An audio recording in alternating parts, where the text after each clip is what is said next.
We're going to terminate a CAT6 Ethernet cable. I don't know that this is the best way to do it. That's the way I've been doing it for a while. It works well. Very seldom have any problems with it. And it's relatively simple. I'll show you my techniques and you can decide for yourself which ones you want to use, which ones you might modify. This is about all you need.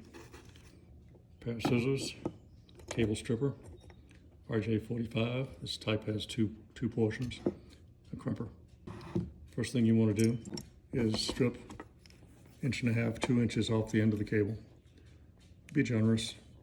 Doesn't hurt if you waste a little cable. It's cheap compared to having to put a second end on. This is a very inexpensive stripper. Certainly the more expensive ones are nicer, but this works just fine. Clip it in the first groove there. Then you're going to rotate it until it cuts. There's a trick though. Rotate it in the direction towards the heavy side. If you rotate it this way, it has a tendency to slip out of that little clip there. If you rotate it this way, it just has a tendency to go deeper into the clip. So rotate it, you'll feel it cutting through the rubber outside, and after a couple of rotations, it'll get easier to move. When it gets easier, you know you're through the insulation. You can take it off and just pull that off. But save this. Gonna have a lot of use for this external insulator. You're gonna find a strip here of nylon filament or fiberglass filament or some type of filament here. Some people think that's to keep this cable from stretching. Actually, it's not at all. It's a stripper. So if you take your scissors and just cut a little notch in the cable side here to get it started, and then take that stripper, you're gonna strip the wire right down.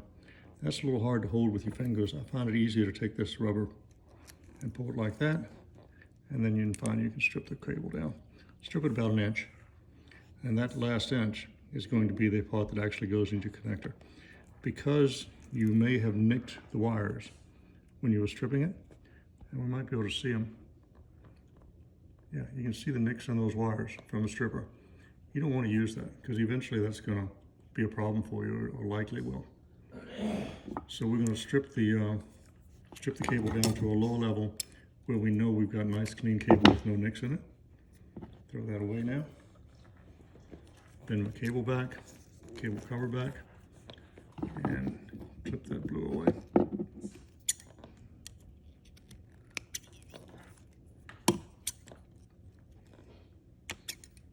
Like so. Okay, next we're going to, still hang on to this thing. Next we're going to separate the wires out a little bit. Just bend them slightly to the side, just so you can get to them easy. The biggest difference in a CAT5, CAT5E, CAT6 cable is this semiconductor or center insulator that separates the twisted pairs more completely. At this point you need to cut that off. Just pull it down kind of tight. Cut it off about the same length as your cable cover. And then we got this. We need to untwist those wires at this point. The easiest way I've found to do it is to use this rubber again, rubber cable, get it started on one of the cables, and then just twist it around like that. And you can actually untwist them pretty easily. You need that for each of the 4. You can do it without using this cable cover, but it's a little tedious. And unwind them until they're wrapped down to your covering again. Okay. Keep the color pairs together. And now we're going to take this one more time and straighten the wires out a little bit. Just pull them once. See where the nick was? Definitely, I twisted it a number of times, but definitely a nick in there that can give you problems later on if you don't go below it. So now all I'm doing with this now is just getting some of the kinks out of the wire so they're a little straighter, a little easier to work with. You can do this with your fingers, but after you've done a half dozen of them, your fingers are going to get pretty sore. So that outside insulator comes in handy again.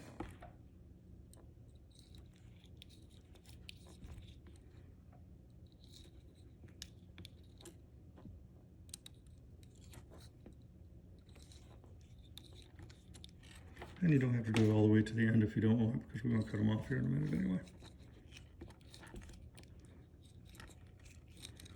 Okay. Now, separate the wires again to their natural colors. Orange and orange-white, green and green-white, blue and blue-white, brown and brown-white. Now there's a trick here though. You want the orange and the orange-white opposite of the brown and the brown-white. And then the blue and the greens can go up and down.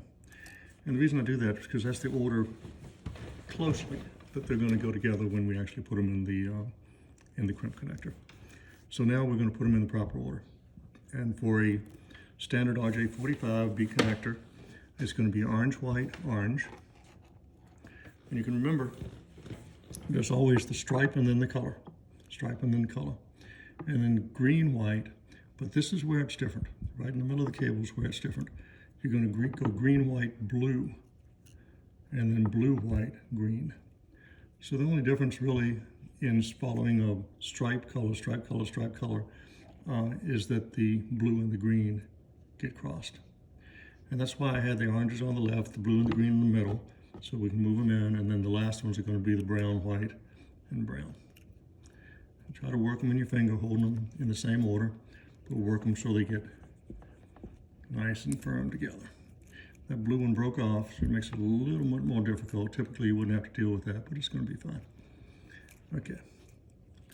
Get a good tight ribbon there, just wiggle it around a little bit, and you should get a fairly tight ribbon of cable there in the proper color order.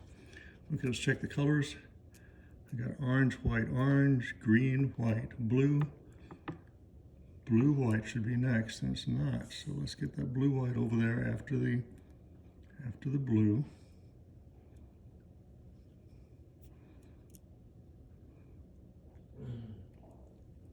And then the green, and then the brown, white, and the brown. Hold them tight again, push them down a little bit.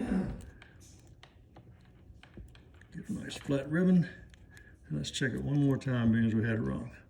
Orange, white, white, orange, white, orange, green, white, blue, blue, white, green, brown, white, brown. Okay, so now we got it nice and flat. Take the scissors, and we're going to cut off a nice flat ribbon across the top there. Keep them tight in your thumbs, thumb and forefinger, so that they don't move on you.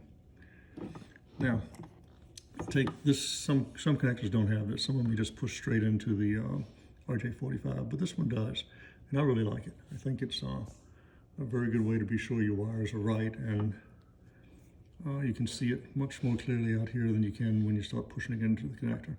If you look on the edge, this little guy's kind of tilted up on one side there. That's going to go on the top. That edge is up. And you can push the wires all the way through that. And I would. I push them down until they're pretty close to the insulator here on the outside. Check the colors again. They're right. And then you're going to take your scissors again and cut them off right at the back of that plastic connector. Just like that. Now I'm going to move the connector out just a little bit so that all the wires are right at the end, and then put them in the connector, in the exterior connector. The clip on the connector is going to go down, and then I'm going to push this with the wedge up into the connector, just like that. See what's happening on the side there. All the way. And now I'm going to give it a pretty good little push. And those wires that I pulled out a little bit are probably going back through that plastic and getting all the way to the ends. You can actually see the wires there if you want to verify the colors again. But the colors really can't move anymore because they're pretty well contained in that small piece of plastic. Now we're going to take the crimpers. Use the RJ45 cut. The clip will only let it go in one way. And you'll see the connector actually get crimped. See if I can get a real good shot of that when I squeeze the handle here. See those gold pieces crimping down into the wire.